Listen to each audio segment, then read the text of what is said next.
Want to rank the world's countries by their birth rate? Then you're in the right place. We'll tuck into the data to discover which countries have been bumping uglies and making babies, and how 2024 compares to 10 years ago. To kick things off, let's break down what birth rate really means. It's the number of live births per 1,000 people in a population over a specific period, usually a year. Today, we're comparing birth rates in 2024 against 2014 to get a glimpse of how the world's demographics might be evolving. Bottom of the list for 2024 probably won't surprise you.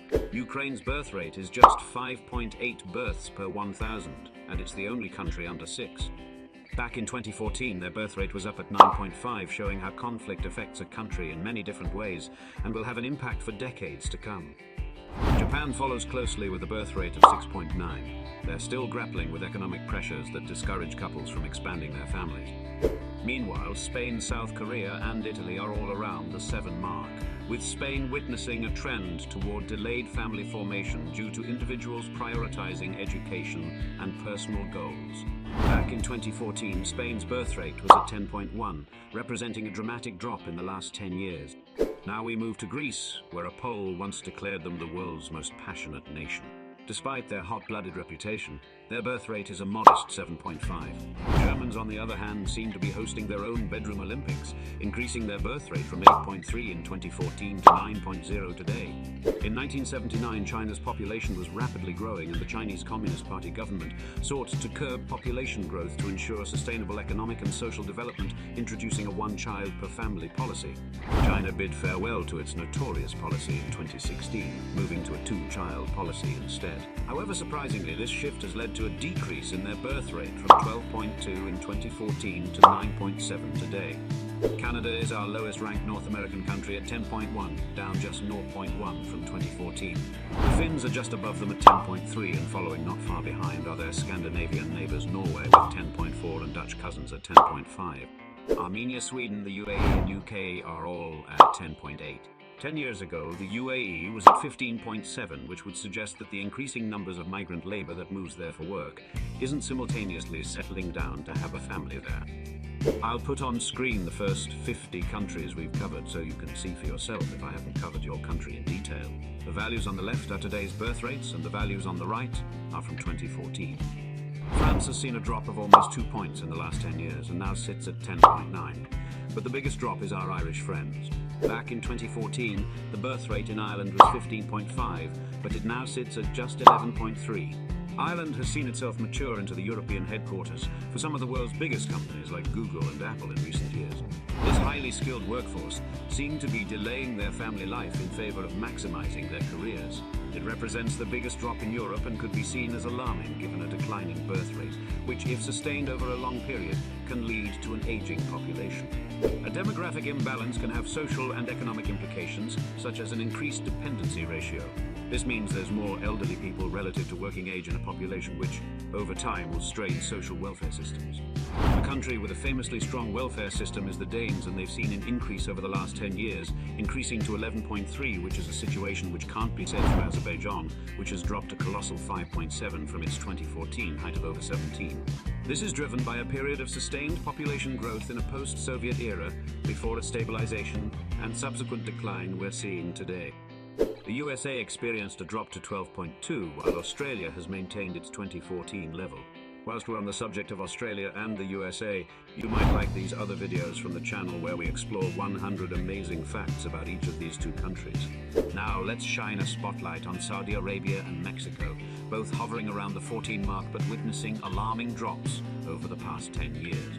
The birth rate needed for a country to avoid long-term population decline, often called population dying out, depends on factors like the total fertility rate, TFR. The TFR shows the average children a mother would have in her lifetime based on age-specific fertility rates in a year. To sustain a stable population, not including immigration, a country's TFR ideally should be around 2.1 children per mother, and in spite of becoming the world's most populous nation in the last decade, India has seen a retraction in its 2014 birth rate of 20.2 to 16.5, which roughly brings us to another 50 pit stop, which I'll put on screen so you can see for yourself your country's birth rate data. Both Bangladesh and Nepal have seen drops over the 4 mark in the last 10 years, with Belize seeing a 30% retraction from its 2014 level. Bolivia has the highest birth rate in South America. a title it held 10 years ago, but over the last decade it's dropped by almost 6 pips. The Philippines' birth rate has dropped almost 10% in the past 10 years, which must be easing some of the population density it experiences in its major cities. Have a look at this video from the channel where we explore that in more detail. Pakistan has actually seen positive growth increasing to 26 since 2014, with an economy classified as developing, a growing workforce, and a 2023 application to join the BRICS. It could be the power of tomorrow. Malawi has seen the biggest 10-year drop of all, with an almost 13 pip drop from its birth rate of 40 10 years ago. In spite of this, it still holds a birth rate higher than all of the European, Oceanic and Americas by some margin. As we've moved into the top 40, some 35 of them are from Africa. The difference of 10 years is quite alarming, as back in 2014, Africa represented 26 of the top 40, meaning Africa now makes up 88% compared to 65% 10 years ago. Developed nations usually have lower birth rates, primarily influenced by lifestyle decisions linked to economic prosperity and the availability of contraception.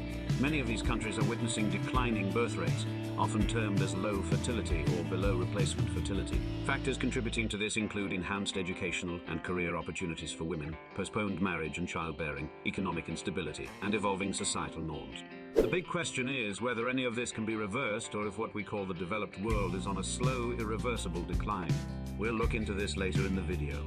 The Côte d'Ivoire has seen a decline in its birth rate of just under 2 pips, along with an increase in the nominal GDP over the previous 10 years. All of this led to a 1.38% growth on the Human Development Index, which may seem small, but represented the 7th biggest growth of all our nations. Let's look at the 10-year birth rate of the previous 60 nations, from 95 down to the Côte d'Ivoire in 35. As we examine the top 35 nations, many exhibit similar behavior, though a few stand out. Let's incorporate data from the Human Development Index (HDI) for insights. The HDI, established by the United Nations, gauges human development by assessing overall well-being and encompassing things like the health and education available to citizens.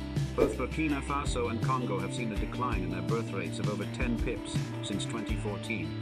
Both these nations round out our top 3 places with Malawi, but both have a positive movement in their HDI similar to that of Africa's largest economy, Nigeria, which has seen its birth rate drop 4.8 down to 34 today. As we said previously, a reduction in birth rate is not always a negative, but if it drops too low, can it be reversed? A low birth rate is a challenge that can be influenced and to some extent reversed through policy measures and societal changes.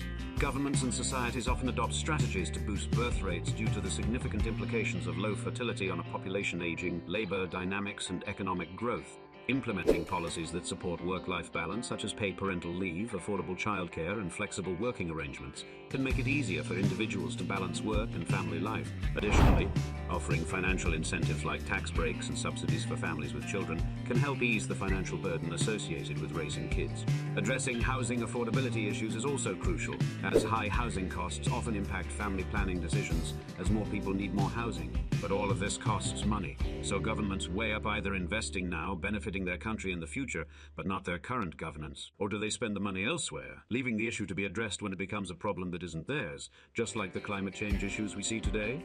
As we take a last look at our list, we can see that many have a retraction in the 10-year birth rate as these countries begin to develop. Niger is still top as it was 10 years ago with a massive 46.9. As gender equality gains increasing prominence in developed nations, its influence is likely to extend to developing countries. It sparks curiosity about the potential transformation of societal dynamics over the next decade. We'll take another look at this in 2034, which is why you should probably subscribe to the channel so you don't miss it. But don't worry, we'll upload more thought-provoking, fact-mine videos in the meantime. But otherwise, we'll see you next time.